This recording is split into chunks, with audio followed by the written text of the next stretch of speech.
Boa tarde a todos. Boa tarde. É uma imensa alegria estar aqui nessa tarde de hoje, na Associação Espírita Irmandade de Jesus, para a gente falar sobre a doutrina dos Espíritos. Essa doutrina que eu aprendi a conhecer e gostar, e quanto mais eu conheço, mais eu quero aprender. E compartilhar com vocês é mais fantástico ainda. Quero fazer um breve agradecimento à nossa irmã Cris pela oportunidade de estar aqui. Ela que é a nossa coordenadora de palestras, tá?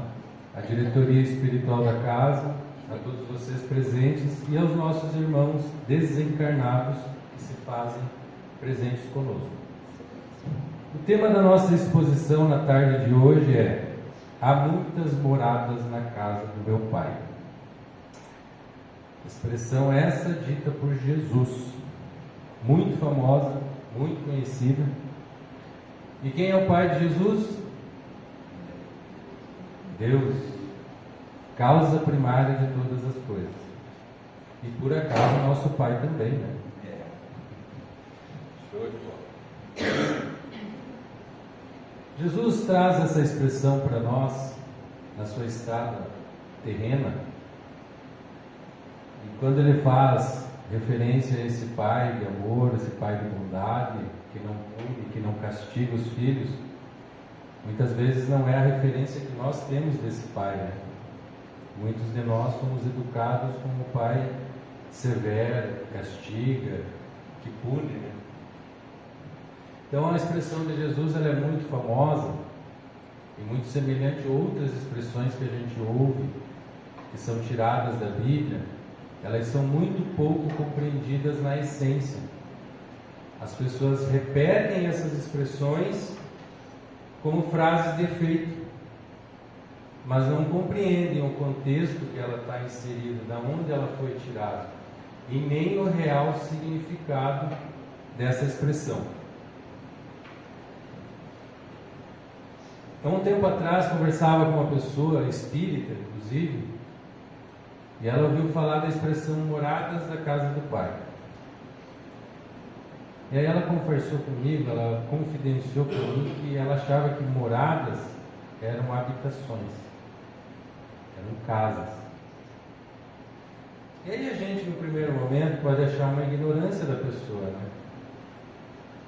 Afinal de contas, moradas a gente já começa a desconfiar que não se refere à residência. Mas aquela pessoa, na sua simplicidade, mesmo estudando a doutrina, ela acreditava que moradas do Pai eram residências. E nós, principalmente os espíritas que já estão estudando há mais tempo a doutrina, às vezes a gente é um pouco duro demais com as pessoas, né?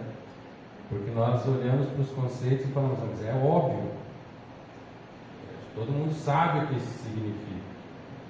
E não é bem assim, na verdade, né? Muitas vezes as pessoas, na essência, elas não sabem, ficam com vergonha de perguntar, de questionar, de querer se expor e talvez passar como bobo, né?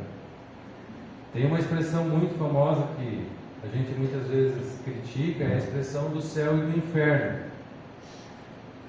Nós vivemos aqui na Terra, quando desencarnamos, se formos maus, existe um inferno, vamos ficar lá para sempre, queimando, ardendo. E se formos bons, temos um céu, onde é só alegria. Anjos tocando harpa, todo mundo sentado. Parece a Disneylândia. Não é verdade? E aí, a princípio, a gente faz aquela coisa, poxa, mas por que as pessoas pensam assim? Porque nós somos humanos e carnais. E é natural, na nossa humanidade, pensarmos dessa forma. Então, quando a gente faz essas analogias e a gente vai até a doutrina espírita, a gente percebe que não é isso.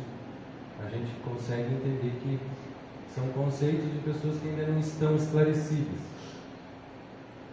E tem as analogias da morada do Pai, que a gente faz com a nossa terra. Bom, eu moro numa casa, então logo uma morada do Pai vai ser uma casa. A gente assiste o filme Nosso Lar, ou lê os livros do Francisco de Cândido Xavier, que psicografa o espírito André Luiz. Ele desencarna, vai para um umbral, é resgatado, é tratado, depois ele é convidado a morar numa residência. É uma casa, não é dele, mas é uma residência. E fazendo essas analogias, lá no plano espiritual, junto com a analogia aqui da Terra, sim, morada é uma casa. É normal, é perfeitamente humano e carnal a gente fazer essa analogia. Então, na tarde de hoje, nós vamos responder alguns questionamentos. Onde é a casa do Pai e que moradas são essas?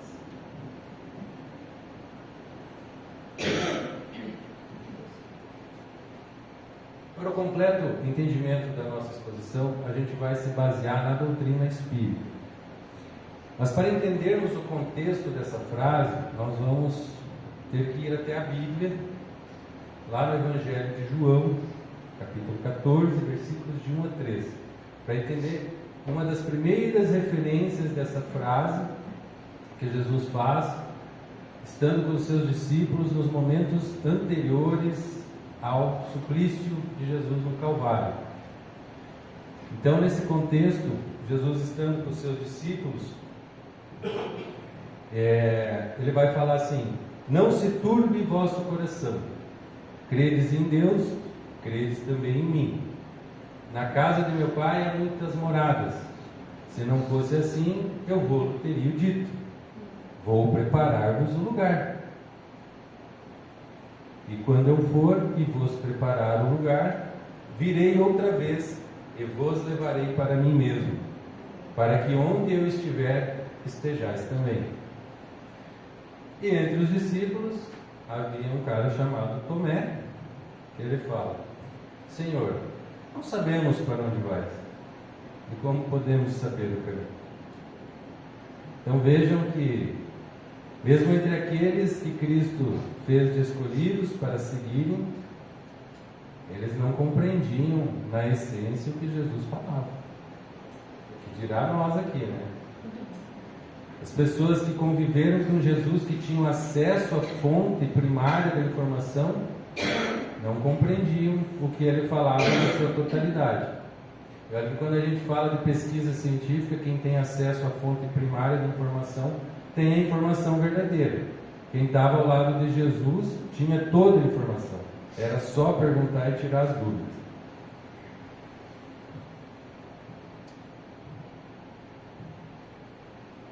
Então a gente conheceu agora da onde que saiu essa referência de Jesus, para tentar clarear as nossas perguntas da tarde. E aí a gente vai lá no dicionário buscar o significado de morada. Então o dicionário, ele vai falar assim: morada, lugar onde se mora, casa, habitação, endereço do lugar onde se mora, lugar onde algo se encontra de maneira permanente, estada, e aqui surge uma expressão muito interessante: tempo que se passa morando em algum lugar. Tempo. Olha que expressão bacana. Vamos deixar ela aqui de ladinho para a gente conversar sobre essa expressão mais tarde. O dicionário veio para clarear, mas ele nos traz mais algumas dúvidas, né? Então, naquela época, o povo judeu aguardava a chegada de um rei. Outros aguardavam a chegada de um libertador messiânico. Outros, alguma pessoa que incitasse uma revolta contra Roma e libertasse o povo do jugo romano.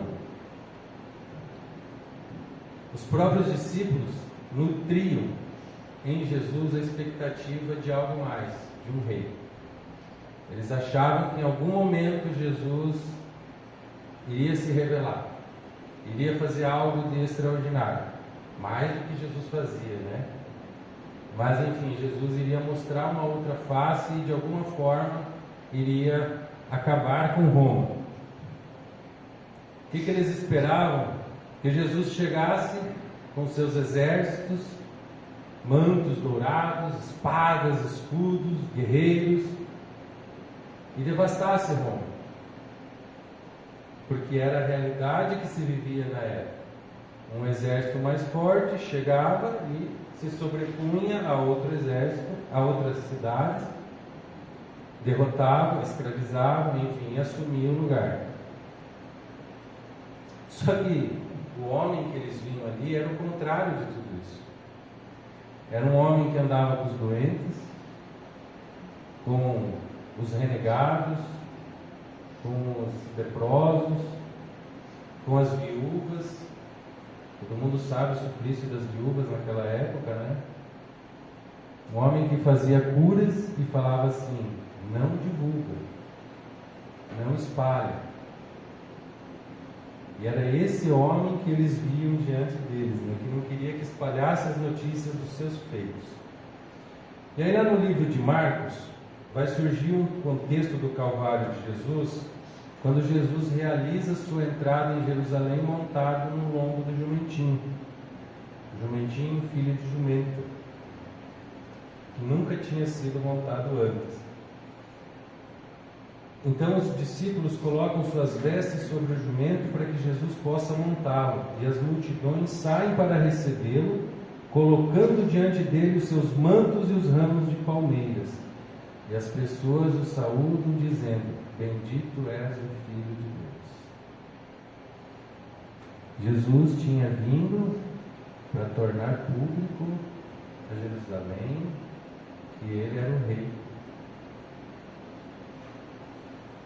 Vinha para cumprir uma profecia lá do Antigo Testamento. E aí a profecia de Zacarias 9 diz assim: alegra-se muito, cidade de Sião, exulte Jerusalém, eis que o seu rei vem a você, justo e vitorioso, humilde e montado num jumento, um jumentinho cria de jumento. Ele destruirá os carros de guerra de Efraim e os cavalos de Jerusalém, e os arcos de batalha serão quebrados.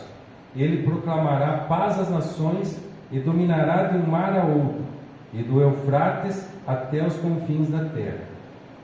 E aí Jesus cavalga a sua capital como um rei conquistador, aclamado pelo povo como tal, cumprindo todos os ritos e costumes daquela época, as portas da cidade abertas para ele. Mas o reino que Jesus vinha anunciar não era um reino temporal, não era um reino mundano que se acaba. Jesus vinha anunciar um reino espiritual. Mas aquele povo ainda não compreendia a dimensão de espiritual. Aquele povo que eles ofereceram a Jesus um louvor messiânico, porque esperavam de Jesus uma atitude mundana. Todos eles saudaram Jesus com louvores e hosanas, só que quando Jesus falha com eles, eles diz que o próprio Jesus não vai libertar ninguém pela espada, pela opressão. Aquele povo que estava ali saudando Jesus, que estava reverenciando Jesus, agora grita: crucifica-o. E em poucos dias, as mesmas pessoas que saudaram e louvaram Jesus vão abandoná-lo, vão aprisioná-lo. Talvez a parte mais linda de tudo isso é: vão rejeitá-lo também. E aí lá em João 18, lá no versículo 33, tornou, pois, a entrar Pilatos na audiência. Aqui Jesus já foi preso, já foi entregue a Pilatos, a famosa cena do diálogo de Jesus com Pilatos. E Pilatos pergunta a Jesus: tu és o rei dos judeus?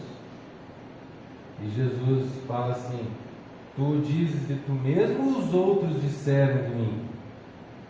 E aí o Pilatos diz: por acaso sou judeu? Foi o teu povo e os teus sacerdotes que te entregaram a mim. O que fizeste a eles?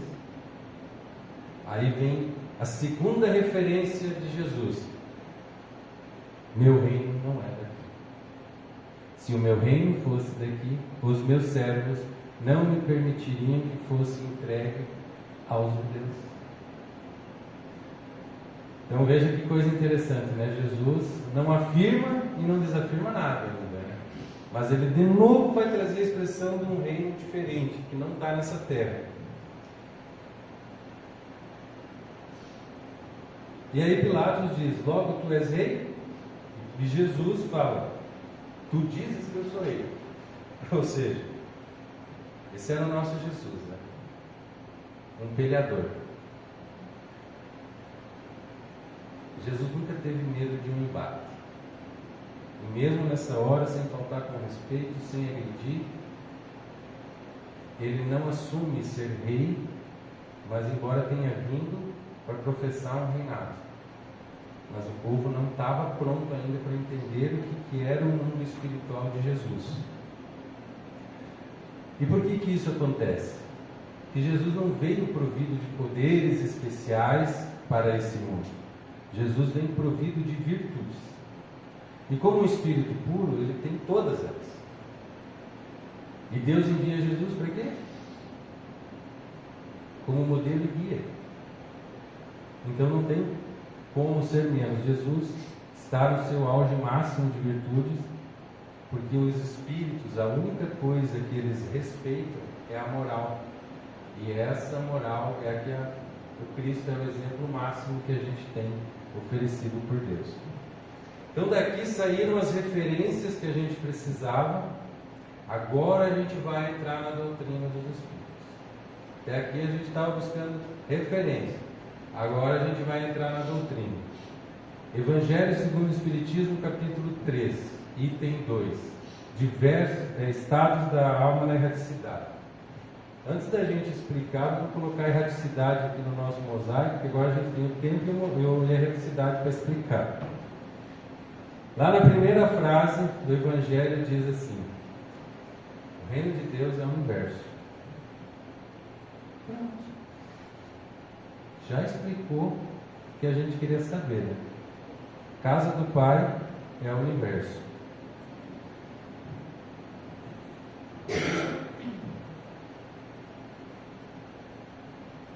Agora, lá na questão 35 do Livro dos Espíritos, Kardec faz uma pergunta: o espaço universal é infinito ou limitado? E os Espíritos respondem: é infinito. Suponha-o limitado. Isto te confunde a razão, bem eu sei. No entanto, a razão te diz que não pode ser de outro modo. O mesmo se dá com o infinito em todas as coisas. Não é na pequenina esfera em que vós achais que podereis compreendê-lo. E aí, diante dessa resposta dos Espíritos, temos que nos perguntar, né, o que é esse universo que Deus habita? Nossa Terra, Lua, Sol, todos os planetas, nossas galáxias, tudo aquilo que a gente conhece, aquilo que a gente não conhece, esse é o universo.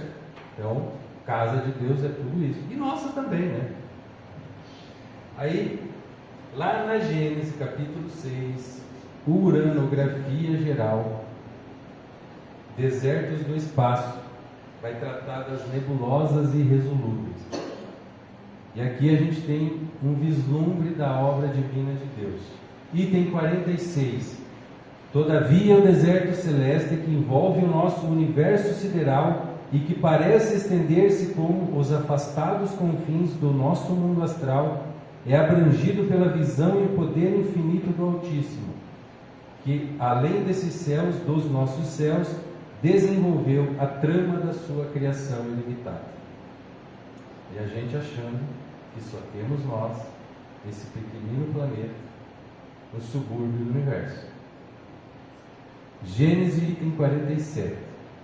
Além de tão vastas solidões, com efeito rebrilham mundos em sua magnificência, tanto quanto nas regiões acessíveis às investigações humanas. Para lá desses desertos, vagam no éter límpido esplêndidos oásis, que sem cessar renovam as cenas admiráveis da existência e da vida.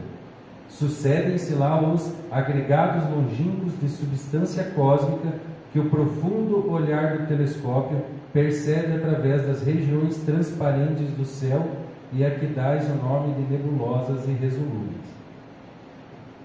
as quais vos parecem ligeiras nuvens de poeira branca, perdidas num ponto desconhecido do espaço etéreo.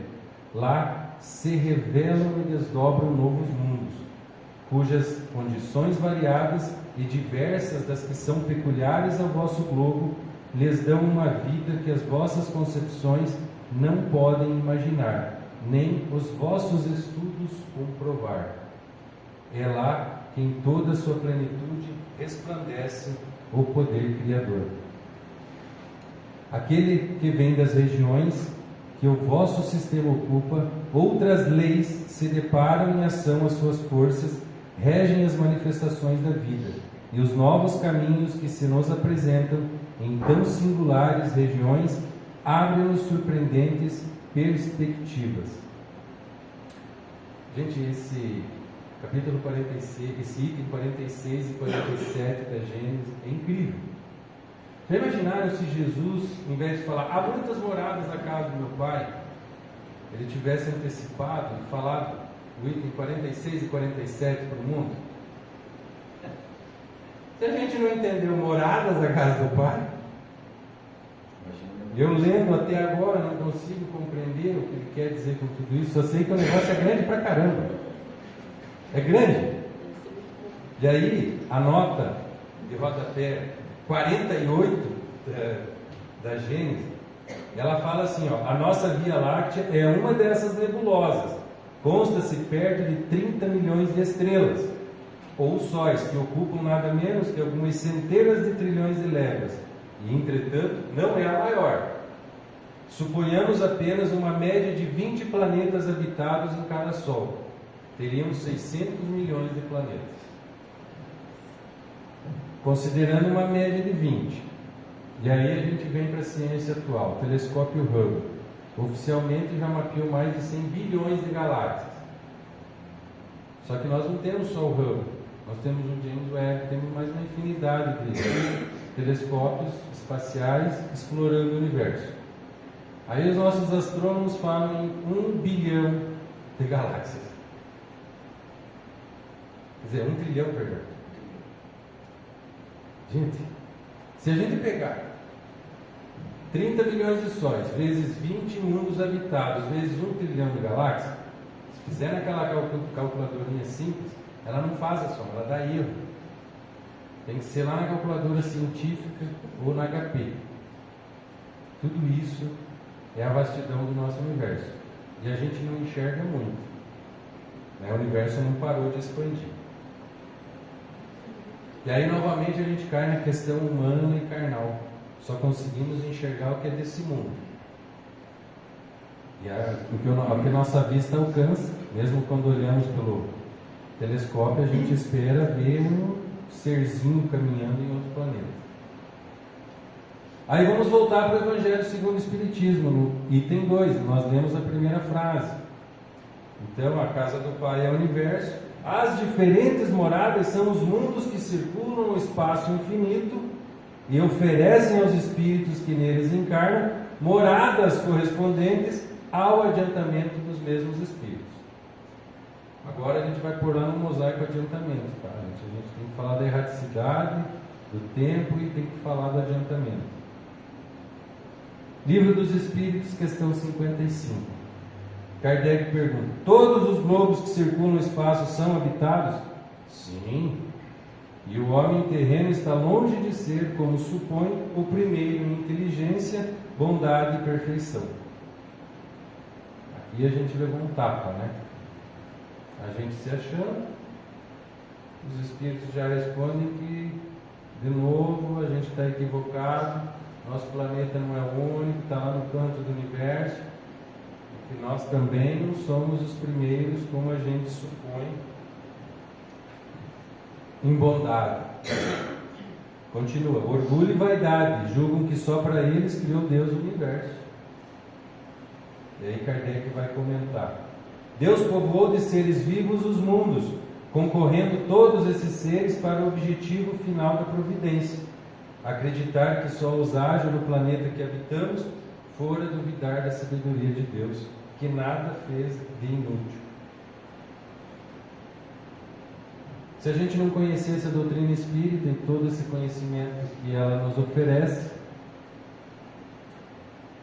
partindo só do nosso conhecimento terreno, se a gente em um momento comprovasse vida em apenas um planeta, que a gente enxergasse um serzinho lá, já mudaria todo o nosso paradigma. Tudo que a gente conhece cairia por terra. Agora, sabendo que todos os globos são habitados, quem não acordou ainda está com sérios problemas. Evangelho segundo o Espiritismo, capítulo 3, continuando o item 2. Independente da diversidade dos mundos, essas palavras de Jesus também podem referir-se ao estado venturoso. Venturoso de feliz, tá? Ou desgraçado de infeliz. Do espírito na erraticidade. De novo a gente caiu na erraticidade aqui. Agora a gente vai ter que responder o que é erraticidade, né?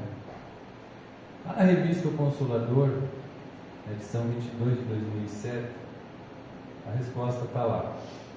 Na erraticidade estão os espíritos que terminam uma experiência encarnatória e aguardam para encarnar de novo. Não se refere a um lugar, mas ao tempo. O espírito durante esse tempo não está lá à toa. Ele está vivendo a vida do espírito. Está estudando, aprendendo e convivendo com outros espíritos, aguardando uma nova oportunidade da carne. A revista O Consolador, ela é muito simpática ao falar do lado bom do espírito, né? Uns como nós, né, Gerson? A gente não estava exatamente nesse lugar aguardando nem estudando, né? E alguns de nós nem estão implorando para vir na carne de novo. Então a erraticidade é o tempo que se permanece aguardando uma encarnação. É evidente que você está temporariamente habitando algum lugar em outro plano, tá? Na nossa jornada terrena, a gente pode fazer alguma comparação com aquela pessoa que está doente. A pessoa que está doente, ela não mora no hospital, ela mora na residência dela, na casa dela. Quando ela adoece, ela vai para o hospital ser tratada, fica lá o tempo que é necessário e depois ela retorna. A criança, quando ela vai para a escola, a mesma situação, né? Ela sai de casa, fica o dia na escola, ou amanhã, ou à tarde, ela retorna para casa no final desse período. Ela não mora na escola, mas ela passa um tempo lá. A pessoa que está privada de liberdade, que está no cárcere, enquanto durar aquela pena que foi atribuída pela justiça, ela permanece recolhida. E depois, caso ela tenha, ela retorna para o seu lar. Certo, Paulo? O Paulo é nosso advogado, né? Se eu estiver falando algo errado, ele já me chapuleteia aqui. Agora a gente entendeu, já respondemos aonde que é a morada do Pai. A casa do Pai, perdão. Já entendemos onde que os espíritos habitam. Agora já entendemos a erraticidade. Agora vamos falar do adiantamento. Questão 87 do Livro dos Espíritos. Os espíritos ocupam uma região determinada e circunscrita no espaço? Estão por toda parte. Povoam infinitamente os espaços infinitos. Tendes muito deles de contínuo ao vosso lado, observando e sobre vós atuando, sem o perceber, pois que os espíritos são uma das potências da natureza, e os instrumentos que Deus se serve para a execução dos seus desígnios providenciais. Agora vem a parte boa. Nem todos, porém, vão a toda parte. Por isso que há regiões interditas aos menos adiantados. Agora complicou, né? Todos os reinos são habitados por espíritos, mas quer dizer que eu não posso ir em qualquer lugar? Vou ter que voltar agora lá no Evangelho segundo o Espiritismo, na continuação do item 2. Conforme se ache este mais ou menos depurado e desprendido dos laços materiais, variarão ao infinito o meio em que eles se encontrem, o aspecto das coisas, as sensações que experimentem e percepções que tenham. Enquanto uns não podem se afastar da esfera onde viveram, outros se elevam e percorrem o espaço e os mundos. Enquanto alguns espíritos culpados erram nas trevas, os bem-aventurados gozam de resplandecente claridade e do espetáculo sublime do infinito. Finalmente, enquanto o mal, atormentado de remorsos e pesares, muitas vezes insulado sem consolação, separado dos que constituíam objeto de suas afeições, pena sobre o guante dos sofrimentos morais. O justo em convívio com aqueles que ama, frui as delícias de uma felicidade indizível. Também nisso, portanto, há muitas moradas, embora não circunscritas, limitadas, e nem localizadas. Gente, só tem uma palavra para isso: umbral. Não é circunscrito, não tem uma localização específica, só se reúnem lá quem é compatível, não existe limite para a quantidade de umbrais, basta ter espíritos predispostos, se forma um umbral. Tá aqui. Tem endereço fixo? Não. A gente viu lá no filme dos mensageiros que quando eles vão sair em missão, eles se preparam para passar por uma região densa. Mas não tem um limite onde ela começa, onde ela termina, ou quanto tempo leva atravessando essa região. No filme lá do Nosso Lar também a gente vê, existem os espíritos que vêm até as colônias espirituais, não se sabe de onde que eles saem, quando eles não conseguem entrar, eles retornam. Então assim, não se sabe exatamente, não tem um mapa de como chegar lá. Na verdade a gente sabe o caminho, né? Alguns aqui sabem o caminho de cor e salteado. Então a gente já compreendeu aqui o que são as diversas moradas, casa do Pai. E agora a gente precisa dar uma ensejada lá no item 3 do Evangelho segundo o Espiritismo, no item 3 do capítulo 3, tá? Diferentes categorias de mundos habitados. Do ensino dado pelos Espíritos resulta que muito diferentes uma das outras são as condições do mundo quanto ao seu grau de adiantamento ou de inferioridade dos seus habitantes.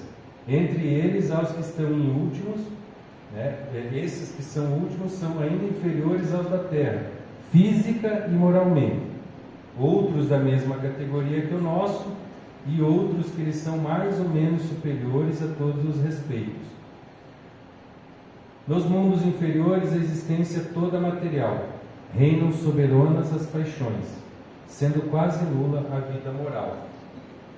À medida que esta se desenvolve, diminui a influência da matéria, de tal maneira que nos mundos mais adiantados a vida é, por assim dizer, toda espiritual.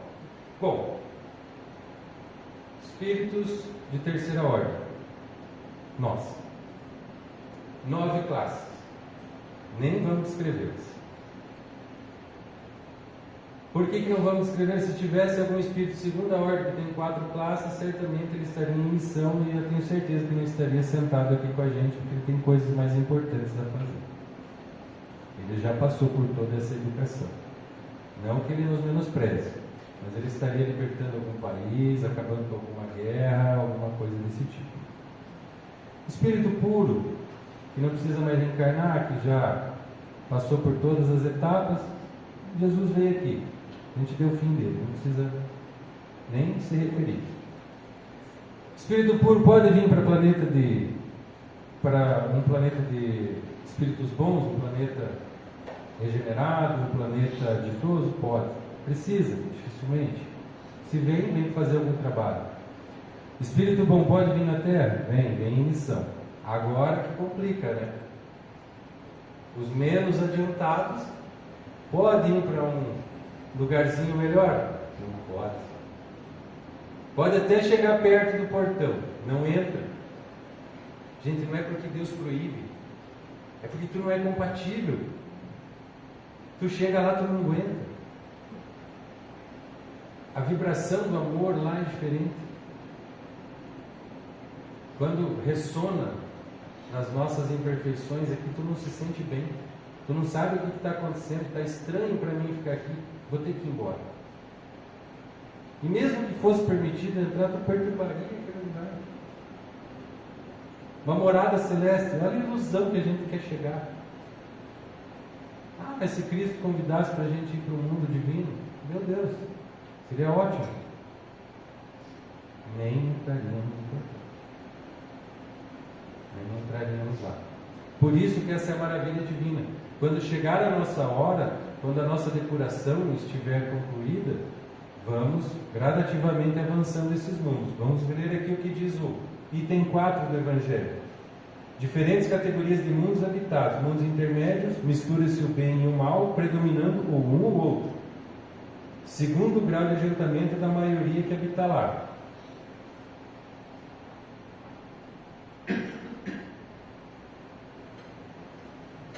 Mundos primitivos, destinados às primeiras encarnações da alma humana. Mundos de expiação e provas, onde domina o mal, o nosso. Mundos de regeneração, nos quais as almas ainda têm o que expiar, aurem forças, repousando das fadigas da luta. Mundos felizes, onde o bem sobrepuja o mal. Mundos celestes ou divinos, habitações de espíritos depurados, onde exclusivamente reina o bem. A Terra, evidente, pertence ao mundo de provas e expiações, razão porque aí o homem vive toda essa imensidão de misérias. E também a habitação dos espíritos de terceira ordem, exclusivo. Agora vamos lá no Evangelho segundo o Espiritismo, capítulo 3, item 5. Os espíritos que encarnam em um mundo não se acham a ele presos indefinidamente, nem nele atravessam todas as fases do progresso que lhes cumpre realizar para atingir a perfeição. Quando em um mundo eles alcançam o grau de adiantamento que esse mundo comporta, passam para outro mais adiantado. E assim por diante, até que cheguem ao estado de espíritos puros. São outras tantas estações em cada uma das quais se lhes deparam os elementos de progresso apropriados ao adiantamento que já conquistaram. É-lhes uma recompensa ascenderem a um mundo de ordem mais elevada, como é um castigo prolongar a sua permanência em um mundo desgraçado, ou serem relegados para outro ainda mais infeliz. Então não é que não possa piorar, né, gente? Nós estamos tendo nossos avisos. Estamos tendo a oportunidade de educação da nossa alma. A doutrina nos fala que sempre há uma possibilidade de sermos convidados a ajudar a uma evolução do planeta mais atrasado. Mas temos a oportunidade de avançarmos para os planetas mais adiantados que o nosso. Aqui finalmente a gente conseguiu, à luz da doutrina espírita, entendermos essa frase de Jesus, uma frase curta, né? Há muitas moradas na casa do meu Pai. E agora a gente pode tirar 3 conclusões, que é o mais importante para nós carregarmos com o Espírito. Um é quanto à pluralidade dos mundos habitados. Então, sem sombra de dúvida, na frase de Jesus, há muitas moradas na casa do meu Pai. Jesus, sem dúvida, faz referência aos outros mundos, já previstos na doutrina, questão 55, 56, 57, 58. Está lá, pluralidade dos mundos. Então não resta mais dúvida nenhuma para nós espíritas que existem outros mundos em diversos graus de evolução, assim como existem outros mundos como a Terra, no mesmo estágio de provas e expiações. Segundo, os diferentes graus evolutivos dos espíritos, independente do plano de vida em que se situe. Ou seja, se somos espíritos de terceira ordem aqui, no mundo terreno, quando atravessarmos para o mundo espiritual, adivinha? Continuaremos espíritos de terceira ordem.